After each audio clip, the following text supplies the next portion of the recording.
మీరు ఎప్పుడైనా ఆలోచించారా? సముద్ర మథనం జరిగినప్పుడు ఆ పాల సముద్రం నుంచి లక్ష్మీదేవి ఆవిర్భవించారు అని అందరికీ తెలుసు. అయితే లక్ష్మీదేవితో పాటు ఆ లక్ష్మీదేవి కూడా ఆవిర్భవిస్తారు. Lakshmidevi beauty, harmony and abundance ని రిప్రజెంట్ చేస్తారు. అయితే ఆ Lakshmidevi misfortunate, poverty and conflicts ని రిప్రజెంట్ చేస్తారు. Lakshmidevi clean, harmonious and virtuous environment లో ఉంటారు. అయితే ఆ లక్ష్మీదేవి క్లీన్ గా లేని ప్లేసెస్ లో గ్రీడ్ అండ్ నెగిటివిటీ ఉండే ఎన్విరాన్మెంట్ లో ఉంటారు. మహావిష్ణు లక్ష్మీదేవిని భార్యగా చేసుకున్నప్పుడు ఆ లక్ష్మీదేవి కూడా మహావిష్ణువుకి భార్య అవుదామని అనుకుంటారు. ఎందుకంటే ఇద్దరు ఒకేసారి ఆవిర్భవించారు.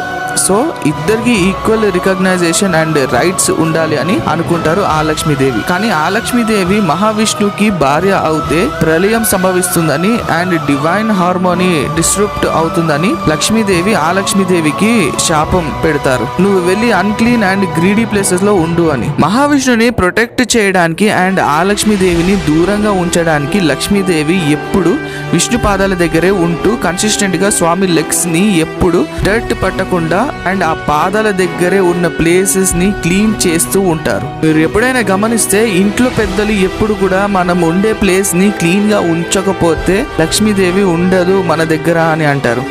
అంటే మంచిది కాదు అంటూ ఉంటారు. బహుశా ఈ మాటలకి అర్థం లక్ష్మీదేవి అండ్ ఆ లక్ష్మీదేవి స్టోరీ చెప్తుందేమో.